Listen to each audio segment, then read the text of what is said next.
Las cifras de víctimas mortales por el COVID-19 nos daba cuenta de 32 adolescentes y 74 niños que a nivel nacional habían muerto a causa de esta terrible enfermedad. No son inmunes, se decía que eran los menos afectados y en efecto, si hablamos de cifras, es posible que van más como vectores que pueden llevar la enfermedad y contagiar a adultos, también es, pero que son afectados, lo son. Vamos a hablar con el doctor Eduardo Chaparro, infectólogo pediatra, para que nos hable de estas cifras que se han incrementado en tan solo un mes, se han multiplicado.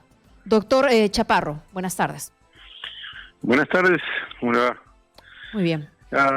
En relación a lo que usted acaba de comentar, el problema no es tener los números, el problema es saber si estas personas que fallecieron tenían alguna condición, porque cuando uno conversa con médicos de diferentes hospitales, en algunos hospitales donde han fallecido niños con COVID, la gran mayoría tenían, por ejemplo, enfermedades asociadas. O sea, no lo mató el COVID, sino lo mató el hecho de que tenía una cardiopatía congénita que se descompensó y no pudieron tratarlo a tiempo, por ejemplo. Entonces, aquí lo más importante sería saber cuál fue el motivo del fallecimiento, porque mucha gente puede pensar que fue el virus quien lo mató, y no siempre es así. A veces uno puede estar infectado con el virus y el virus no tiene la culpa del fallecimiento. Agrava la condición en la que se encuentra el niño, eso sí. Depende, porque usted podría tener un niño que tenga el virus de manera asintomática desde el punto de vista del virus, pero tiene una enfermedad de fondo que de repente en ese momento se descompensa. Un paciente renal crónico, si no se dializó en el momento que tenía que dializarse, le subió la urea y se pudo haber muerto porque el potasio se incrementó, por ejemplo. Entonces, a veces sí, evidentemente el virus pudiera generar un daño renal adicional, pero no siempre es una relación causa-efecto. A veces simplemente es una asociación. O sea, encuentran que tiene el virus, pero la culpa no la tiene el virus. Ok, pero así como hay población joven, aparentemente sana, que fallece por la enfermedad, ¿habrán casos también de niños y adolescentes que se ven sanos y que lamentablemente han perdido la vida por el COVID-19? Bueno, en medicina todo es posible. El hecho de que los niños toleren mucho mejor la enfermedad obedece a muchas causas, pero lo que nadie sabe es cuán bueno es el sistema inmunológico de cada persona hasta que uno no se expone a un determinado agente, ¿no? Entonces pudiesen ocurrir que hayan personas realmente de las que se conocen como huéspedes que tienen algún grado de compromiso inmunológico, pero que no se reconocen fácilmente en la vida diaria hasta que se exponen a un agente importante como es el COVID, ¿no? Y esa pudiera ser la explicación por qué algunos niños han corrido ese camino. Porque la gran mayoría, prácticamente el 90 y tantos % de los niños se recuperan perfectamente sin ningún problema, ¿no?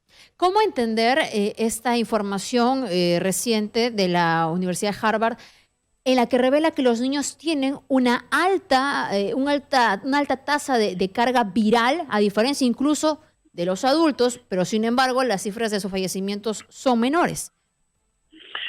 Lo que pasa es que los niños, en general, es muy probable que ellos tengan un sistema inmune muy bien entrenado por las grandes exposiciones que tienen durante su vida desde muy pequeños. Y pruebas así que un niño normalmente podría tener, pues, 8 o 10 episodios de infección respiratoria en un año, ¿no? Y algunos de ellos pueden ser por coronavirus, no exactamente el COVID, sino por algunos otros coronavirus, y ese entrenamiento que tiene el sistema inmunológico les sirve un poco para defenderse frente a otro agente causal. Por otra parte, los niños no todos tienen esos receptores como los tiene el adulto bien entrenados. Ellos tienen o muy poca cantidad o poca reacción con este virus y no es fácil que se meta al cuerpo de este chico. Entonces, en general, fuera de lo que significan síntomas muy transitorios, la gran mayoría de niños lo va a pasar Son más fuertes bien que nosotros. Ahora, es cierto eso que los niños se ha encontrado, sobre todo en chicos menores de 5 años, que tienen una carga viral mucho más alta. Pero empecemos por quién contagió a ese niño. Cuando en una casa los niños no salen para ningún sitio y aparece un niño que debuta dentro de ese hogar con una enfermedad y luego empieza a caer el papá, la mamá y el resto de la familia, no es que el niño fue el que trajo el virus, fue un adulto que lo introdujo en casa, se lo contagió a un niño, mientras ese adulto era un presintomático simplemente, ¿no? Debemos entender que ellos desarrollan una cantidad mucho mayor de anticuerpos que los adultos, entonces. ellos se defienden muy bien.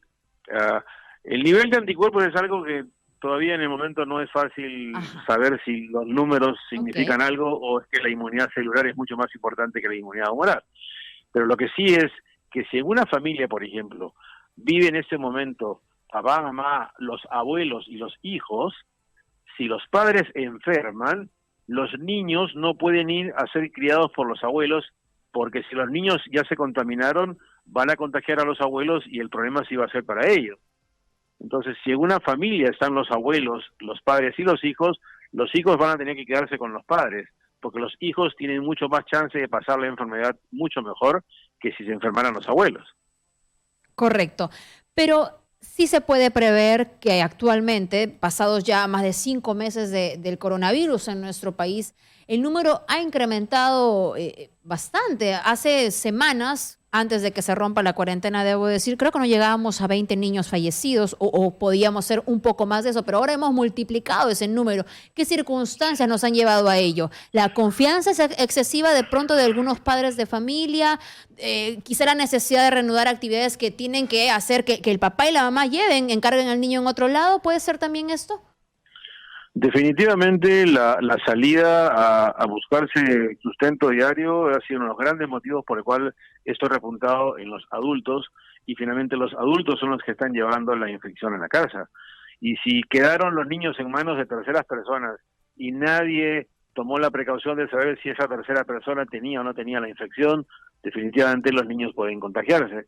Pero estos chicos, como le digo, deben tener algún factor condicionante, porque Ujú. hasta hace poco eran 70 y tantos los Sí, fallecidos entre niños y adolescentes, ahora y ahora mucho son más. 90 y tantos. Ujú. Entonces, algo pasaba en esos días y que coincide justo con el levantamiento este de que las familias pueden salir a trabajar y probablemente ahí es donde la gente se contagia y lleva el virus a la casa. Vamos más de 100 actualmente, doctor, vamos más de 106 por lo menos en las cifras de hace unas horas.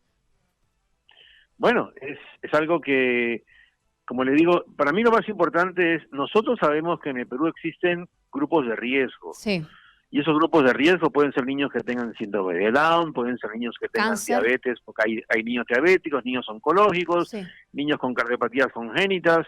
Entonces, esa es la parte que no se tiene la información al momento, porque correcto. sería lo más interesante saber Ah, para que los familiares que tengan niños con esas situaciones tengan mayor precaución, ¿no? ahora, hay otras circunstancias. Recuerdo que cuando se comenzó a dar el permiso de que los niños puedan salir cerca a su domicilio por un lapso determinado a respirar, ¿no? A respirar el aire de la calle.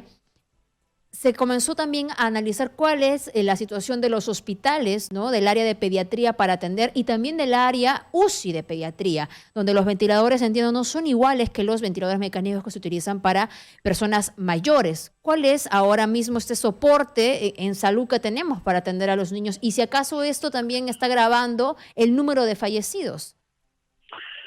O sea, felizmente los niños que han llegado a cuidados intensivos en número son muy pequeñitos y tanto las unidades de cuidados intensivos neonatales como las unidades de cuidados intensivos pediátricas han logrado tener espacio suficiente para manejar esos niños.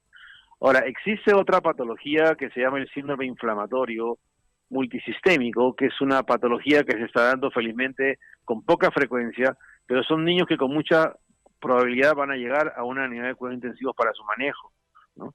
Esos niños, la posibilidad de morir es bien baja también, porque se sabe cuál es el tratamiento de esta complicación y a diferencia del adulto, no tiene ese curso fatal como tiene el adulto, sino finalmente se recuperan, a pesar de que estos chicos tienen un gran compromiso cardiológico, Ujú. pero gracias a Dios revierte, ¿no? Entonces, a mí lo más importante sería conocer exactamente de qué se están muriendo. Si me dijeran, mira, he tenido 90% de niños que tenían patología previa y solo un 10% de niños sanos que fallecieron, bueno, esos sanos habría que analizar si realmente fueron sanos o tenían alguna condición que nunca se Que detectó, nunca como se le digo, y detectó. finalmente se produjo este deceso, ¿no? Había otra enfermedad que se estaba detectando en paralelo con el coronavirus y que se temía fuera, digamos, una condición agravante, la que desencadena el COVID. Bueno, el COVID puede asociarse con varios microbios además. O sea, el COVID se puede poner de acuerdo con influenza y los dos pueden contaminar a una persona y al final uno no sabe cuál de los dos está causando el problema, porque son muy parecidos. El COVID se puede asociar con bacterias, se puede asociar con un neumococo, se puede asociar con un micoplasma, que son microbios que se curan con determinados antibióticos. Entonces, ahorita, como le digo, es muy complicado decir fue el COVID o se asoció a la presencia del COVID. Correcto, sí, me estaba refiriendo al síndrome de Kawasaki exactamente. ¿Qué más se sabe de ellos, doctor? Bueno, el síndrome de Kawasaki es una patología que no tiene un solo agente en el cual se ha asociado. El Kawasaki se conoce hace muchísimos años y ha sido asociado con infecciones virales múltiples y también con algunas infecciones bacterianas.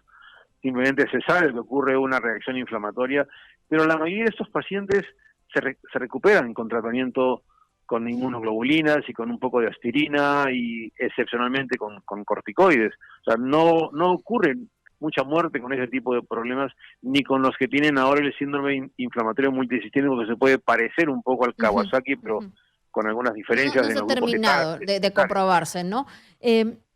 Doctor, han pasado algunos meses, hay niños que han estado contagiados. ¿Qué se sabe de aquellos que en un momento tuvieron la enfermedad y la superaron? Si acaso su sistema inmune está más fortalecido, en caso le volviera a dar la enfermedad, si hay algunos casos similares.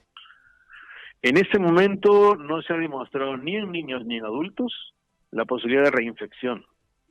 Esa información todavía no existe porque lo que en un primer momento pensaron que era una recaída, hoy se sabe simplemente que a veces las pruebas que se hacen en la nasofaringe pueden permanecer positivas 2 meses y quizás algo más en algunas personas. ¿Porque el virus está allí? Lo que no quiere decir, no.